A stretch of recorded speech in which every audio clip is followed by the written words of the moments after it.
যখন মানুষকে কবরস্থ করা হয় তখন মুনকার নাকিরের আগে আরেকজন ফেরেশতা কবরে প্রবেশ করে, তার নাম হচ্ছে নুমান ফেরেশতা। ওই নুমান ফেরেশতা প্রবেশ করে বলে, বান্দা ও বান্দি, দুনিয়াতে কি করেছো এটা লিখে দাও। ওই বান্দা বান্দি বলবে, আমি তো কাগজ কলম আনি নাই, কিভাবে লিখবো? লিখো, তোমার কাফনের কাপড় দিয়ে লেখো, খাতা বানাইয়া হাতটারে আঙ্গুল বানাইয়া তুমি লিখতে থাকো। ওই বান্দা বান্দি লিখবে, নেক কাজগুলি যারা করেছে তারা লিখবে। মোহাম্মদপুর এই কিশোর মদিনা প্রেমিক কিশোর যুব সংগঠনের মাহফিলে আমরা গিয়েছিলাম, লিখবে, সবগুলি লিখবে। গুনার কাজ লিখতে চাইবে না, লিখবে না গুনার কাজ। যখন তাকে ধমকি দেবে, প্রহার করতে চাইবে, তখন সে গুনার কাজগুলো লিখবে। লেখার পর তার গলার মধ্যে এটা ঝুলিয়ে দিবে, ওইটাই হবে আমলনামা। আমার নবী ইরশাদ করেন, ও বান্দা বান্দীরা, তোমাদের যখন দুনিয়ার সময় যখন তোমাদের শেষ হয়ে যাবে, আখিরাতের প্রথম মঞ্জিল কবর যখন আরম্ভ হয়ে যাবে, যখন কবরে তোমাদেরকে দাফন করা হবে, আল কবরু রাউদাতুম মির রিয়াদিল জান্নাহ, কোন কোন বান্দা বান্দির জন্য কবরটা হবে বেহেশতের বাগান, আও হুফরাতিম মিন হুফারিন নার, কোন কোন বান্দা বান্দির জন্য হবে কবরটা জাহান্নামের একটা গর্ত। কঠিন ওই কবরের জন্য, জাহান্নামীদের জন্য, যারা নেক কাজ করে নাই, ভালো কাজগুলি করে নাই, ওই কবর যখন সে কবরের বাসী হবে, ওই কবরে মহান রব্বুল আলামিন 99টা সাপ দিবে, 99টা সাপ দিবে তাকে শাস্তি দেওয়ার জন্য। একটা সাপে দংশন করলে 40 বছর পর্যন্ত ব্যথা বেদনায় অস্থির থাকবে। 99টা সাপ, একটা সাপ 99 বার দংশন করবে, তাহলে কি কবরে গেলেও শান্তি পাইলাম? দুনিয়াতে খুব কষ্টে আছি, বিভিন্ন জ্বালা যন্ত্রণা, বিভিন্ন দিক দিয়ে কষ্ট আছে। যদি টাকার দিক দিয়ে কোনো অসুবিধার মধ্যে থাকি, কোন সময় কোন দিক দিয়ে কোন সাদিক কোন বন্ধু টাকা দিয়ে, কোন আত্মীয়স্বজন টাকা দিয়ে আমাকে হেল্প করতে পারে। যদি আমি অসুস্থ হয়ে যাই দুনিয়ার জমিনে, ডাক্তারের ট্রিটমেন্ট নিলেও, ডাক্তারের কাছে গেলে, ওষুধ আমি খাইলে সুস্থতার একটা আশা করা যায়। কিন্তু যখন আপনি মৃত্যুবরণ করবেন, যখন আমি মৃত্যুবরণ করব, ওই দুনিয়ার সময়টার যে সময় আমি কাটিয়েছি, দুঃখ খারাপ কাজই করলাম, ভালো কাজই করলাম, এর ফলটা কবর থেকে শুরু হবে। আর যদি আমি আমার নসিব খারাপ হয়ে থাকি, আমি জাহান্নামী হয়ে যাই, আর কোনো উপায় থাকবে না, উপায় থাকবে না। জান্নাতে হলে তো তার শেষ নাই, তাকে বেহেশতি বিছানা, বেহেশতি বিছানা তাকে পড়ায় দেবেন। নাওম কা নাওমাতুল আরুস, নবীজি বলেন ঘুমিয়ে যাও নবদুলহার মতো, নবদুলহার মতো তুমি ঘুমিয়ে যাও।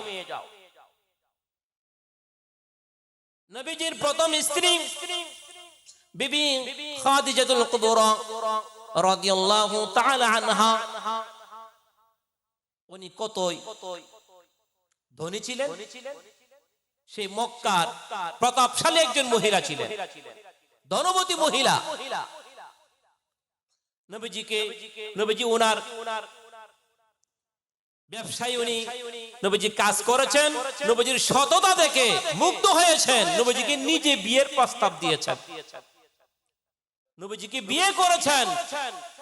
সেই মা খাদিজা রাদিয়াল্লাহু তাআলা আনহার বয়স ছিল 40 বছর, আর আমাদের নবী পাক সাল্লাল্লাহু আলাইহি ওয়াসাল্লামের বয়স ছিল 25 বছর, 15 বছরের ব্যবধান। বিয়ে হওয়ার পর সংসার করতেছেন, ছেলে মেয়ে আসলো, নবীজি তাওহীদের দাওয়াত দিলেন, কালিমার দাওয়াত দিলেন। অনেকেই গ্রহণ করলো, অনেকেই গ্রহণ করে নাই। নবীজিকে অত্যাচার নির্যাতন চালাইতে লাগলো, নব মুসলিমদের উপর নির্যাতন করতে লাগলো, এমন এভাবে দিন কাটতে লাগলো। অনেক গোলামেরা যখন ইসলাম ধর্ম গ্রহণ করত, তার মুনিবেরা তাকে অত্যাচার করত। মা খাদিজা রাদিয়াল্লাহু তাআলা আনহা তাদেরকে মুক্ত করে আনতেন। ইসলামের জন্য ওনার আস্তে আস্তে সম্পদ ব্যয় করলেন। যেই সময় নবী করিম সাল্লাল্লাহু আলাইহি সাল্লামের সঙ্গে বিয়ে হয়েছিল, অনেক ওনার ব্যবসায়ী কেন্দ্র ছিল, দোকান ছিল। 40 মণ স্বর্ণ ওই সময় ওনার কাছে মজুদ ছিল। এই পরিমাণ উনি এত বড় ধনী লোক ছিলেন। আস্তে আস্তে সম্পদগুলো ব্যয় করে দিলেন, ইসলামের জন্য শেষ করে দিলেন। মা খাদিজাতুল কুবরা রাদিয়াল্লাহু তাআলা আনহা আস্তে আস্তে বয়স বাড়ার কারণে উনি অসুস্থ হয়ে গেলেন। নবীজির হাদিস শুনেছেন যে আল কবরু রাউদাতুম মিন রিয়াজিল জান্নাহ আও হুফারাতুম মিন হুফারিন নার। কবর এমন একটা জায়গা হবে, কবর এমন একটা জায়গা হবে যেই কবর কারো কারো জন্য জান্নাতের বাগান হবে, কারো কারো জন্য জাহান্নামের গর্ত হবে।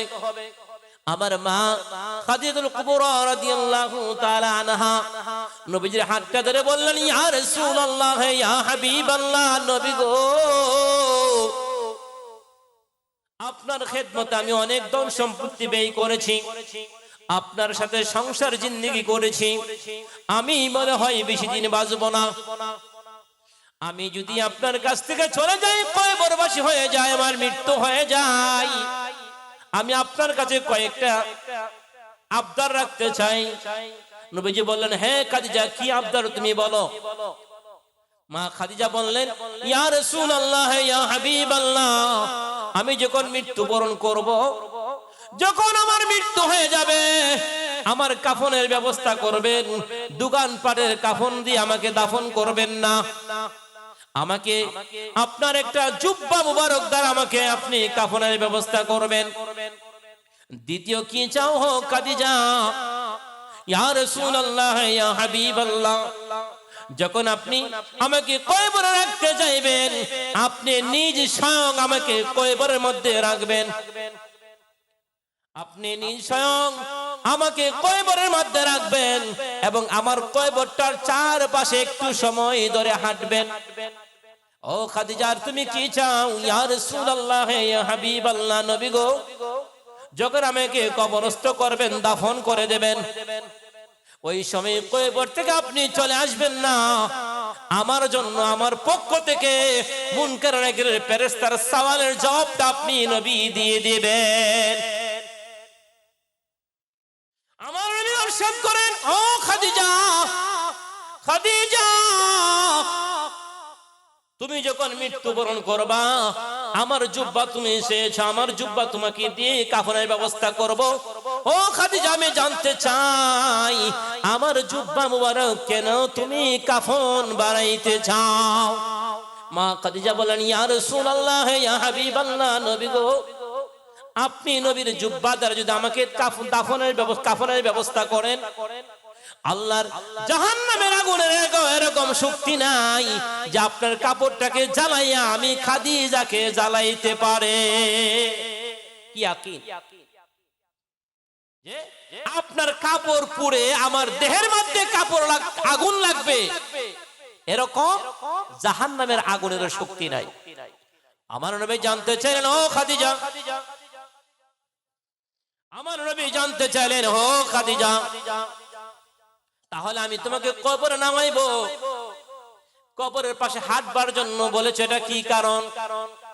মা খাদিজা বলেন, ইয়া রাসূলুল্লাহ, শুনেছি যখন মানুষকে কবরের মধ্যে কবরস্থ করা হয়, দুনিয়ার ভুলত্রুটির জন্য কবরে মানুষকে একটা চাপ দেয়, যেই চাপের কারণে ডান পাজের হাড্ডিগুলি বাম পাজরে নিয়ে যায়, একটা হাড্ডির ভিতর আরেকটা হাড্ডি ঢুকায় দেয়, খুব কঠিন একটা সময় গো ইয়া রাসূলুল্লাহ, যদি আপনি আমার কবরের পাশ দিয়ে হাঁটেন, মাটির এমন কোন শক্তি নাই আপনি নবীর পা বেদ করে একত্র হয়ে আমাকে শাস্তি দেওয়া। আমার নবীজি বললেন, ও খাদিজা, তাহলে একটু সময় বসে থাকবো তোমার সওয়াল জবাব দেওয়ার জন্য। একজনের সওয়াল জবাবের জবাব দেওয়ার মতো সিস্টেম তো আরেকজন দিতে পারে না, একজনের জবাব আরেকজনে দিতে পারে না, এটা কেমন করে হবে? আমার আপনার নবী রাহমাতুল লিল আলামিন যখন বিবি খাদিজা রাদিয়াল্লাহু তাআলা আনহাকে কয়বরের মধ্যে রাখলেন, মাথাটা আমরা কোন দিকে দেই? পশ্চিমমুখী করে দেই, আমরা কিবলামুখী করে দেই। নবী করিম সাল্লাল্লাহু আলাইহি সাল্লাম যখন মা খাদিজা রাদিয়াল্লাহু তাআলা আনহাকে যখন চেহারাটা যখন কিবলামুখী করেন, চেহারা আবার সোজা হয়ে যায়, কিবলামুখী করেন, সোজা হয়ে যায়। একবার, দুইবার, তিনবার যখন করলেন, আপনি সেই চেহারাটা আকাশের দিকে সোজা হয়ে যায়। নবী করিম সাল্লাল্লাহু আলাইহি ওয়াসাল্লাম চিন্তায় পড়ে গেলেন, কি হলো আমার খাদিজা? আমি আমার খাদিজাকে কিবলামুখী করে দেই চেহারাটা, কিন্তু সে কিবলামুখী তাকে না। নবী যখন চিন্তায় পড়ে গেলেন, সাথে সাথে জিবরিল আলাইহিস সালাতু ওয়াস সালাম আগমন করলেন। ইয়া রাসূলুল্লাহ, ইয়া হাবিবাল্লাহ, নবী গো, ও রাসূলুল্লাহ, আপনার খাদিজা পুণ্যবতী মহিলা, আপনার খেদমতে এই খাদিজা সমস্ত সম্পদ ব্যয় করেছেন। আপনি যখন হেরা গুহার মধ্যে মগ্ন থাকতেন, ইয়া রাসূলুল্লাহ, খাদিজা আপনার খাবার গুলি বানাইয়া গাঠুরি বানাইয়া আপনি নবীর কাছে নিয়ে যাইতো, আপনাকে খাওয়াইতো। এতই কিছু করেছেন আপনার জন্য মহান রব্বুল আলামিন ওই খাদিজার প্রতি সন্তুষ্ট হয়ে আছেন। ওই খাদিজার প্রশ্নের সওয়াল জবাব মহান রব্বুল আলামিনের পক্ষ থেকে মহান আল্লাহই দিয়ে দিয়েছেন, এবং আল্লাহ ওই খাদিজার চেহারাকে দেখতে চাই। এই জন্য খাদিজার চেহারা কিবলামুখী হয় নাই, আকাশমুখী মহান আল্লাহর আরশের দিকে আছে। তখন নবীজি টেনশন মুক্ত হলেন, চিন্তা মুক্ত হলেন। নবীজি যখন সেই মেরাজে গিয়েছিলেন, মা খাদিজা রাদিয়াল্লাহু তাআলা আনহার ঘর, বেহেশতি ঘর দেখে আসছেন। যদি আল্লাহর কাজ করে তাহলে মহান রব্বুল আলামিনের জন্য যথেষ্ট।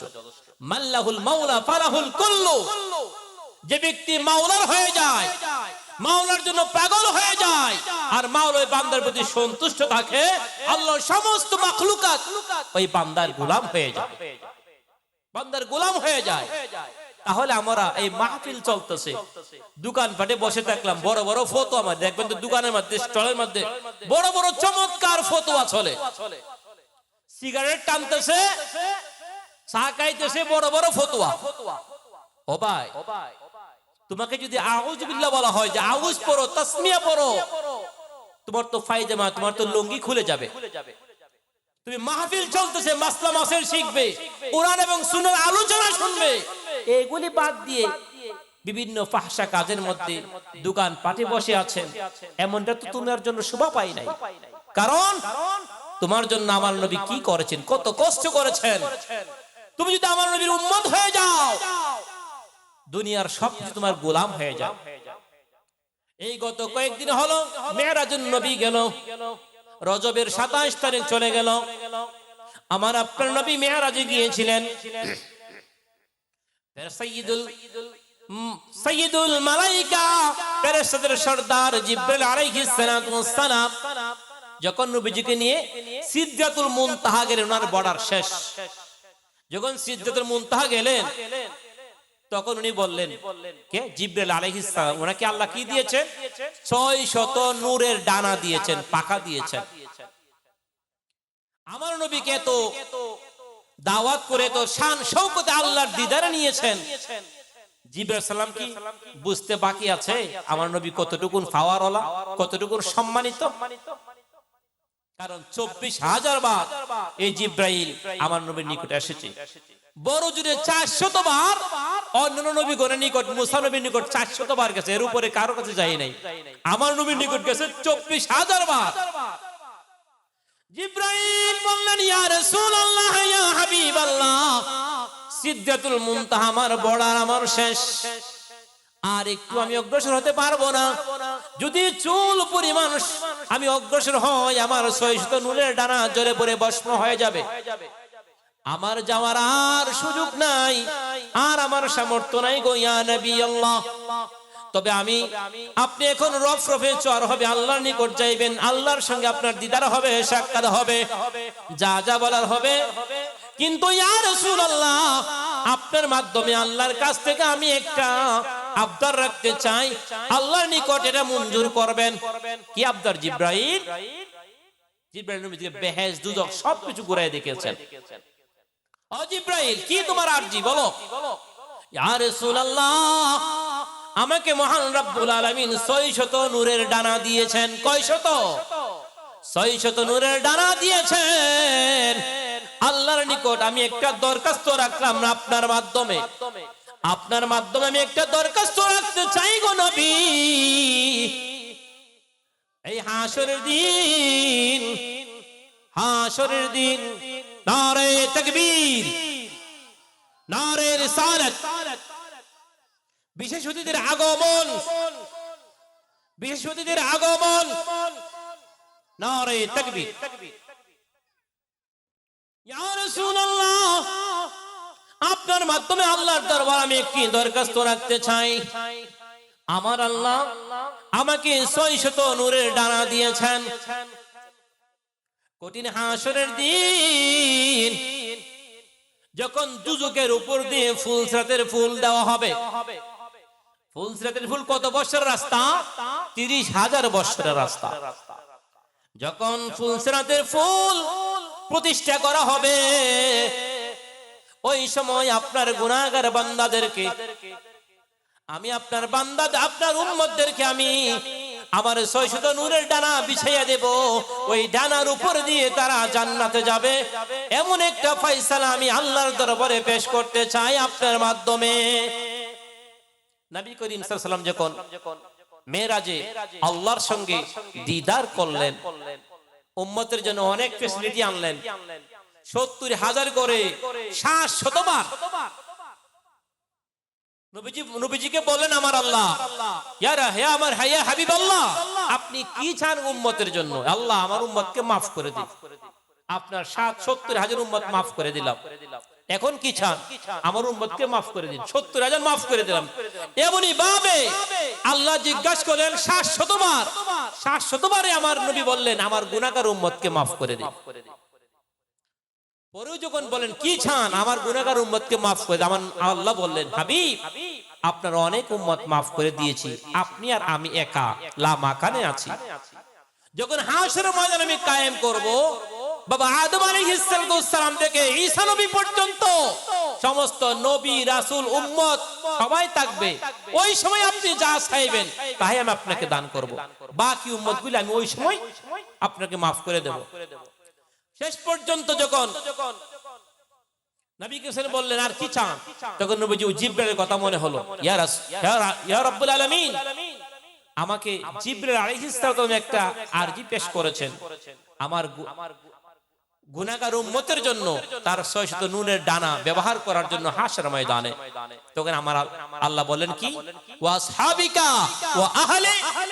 ওয়া আহলে মুহাব্বতিকা, যারা আপনার সাহাবী হয়েছে এবং যারা আপনাকে মহব্বত করবে, আপনার প্রেমিক যারা হবে, আপনাকে যারা ভালোবাসবে, তাদের তারা যাতে করে ওই জিবরাইলের 600 নূরের ডানায় পাড়ি দিয়ে জাহান্নাম পাড়ি দিয়ে ফুলসিরাত পাড়ি দিয়ে জান্নাতে যেতে পারে, মহান রব্বুল আলামিন ফয়সালা দিয়ে দিলেন। তাহলে নবীর উম্মত, নবীর উম্মতের জন্য আমার আল্লাহ পাগল, জিবরাইল পাগল, আর আমার আল্লাহর জন্য যে ব্যক্তি পাগল তার জন্য তাম মাখলুকাত তার জন্য পাগল। আমরা ওই নবীর উম্মত হয়েছি, ওই উম্মত হয়ে আমরা দুনিয়ার বুকে এসেছি। আমরা উম্মতে ওয়াসাতা, অন্যান্য নবীদেরকে আমরা সত্যায়িত করব, এরকম পাওয়ার মহান রব্বুল আলামিন দান করেছেন। এই উম্মতি মুহাম্মদী হয়েও আমরা যারা দুনিয়ামুখী হয়ে আছি, এই দুনিয়া একদিন আপনাকে শেষ করে দেবে, আপনাকে জাহান্নামী বানিয়ে দিতে পারে। এই জন্য দুনিয়ার পিছে না ঘুরে সংসার করবেন, রিজিকের সন্ধানে ছুটবেন আমার আল্লাহর হুকুমগুলি পালন করার পর। যদি আপনি ফজরের সালাত আদায় করে চক বাজারে যান, ব্যাগ ভরে আপনি বাজার নিয়ে আসেন, আপনার সন্তানদেরকে খাওয়াইবেন, ওই ব্যাগ ভর্তি বাজার যদি আপনি সদকা করে দিতেন যে সওয়াব হতো, আপনার সন্তানদেরকে খাওয়াইছেন ততটুকু সওয়াব মহান রব্বুল আলামিন আপনার আমলনামায় দান করবেন। নেকের পথ অনেক আছে, একটু উসিলা দরকার। এই জন্য যারা দেশে ঘোরাফেরা করছেন মেহেরবানি করে চলে আসুন। আমি আর দীর্ঘায়িত করতে চাই না, যেহেতু বিশেষ অতিথি এসে গেছেন। আমার আলোচনা যদি কারো মনে কোনো কষ্ট দিয়ে থাকি তাহলে ক্ষমা দৃষ্টিতে দেখবেন। ওমা আলাইনাল বালাগ। আসসালামু আলাইকুম ওয়া রাহমাতুল্লাহি ওয়া বারাকাতুহু।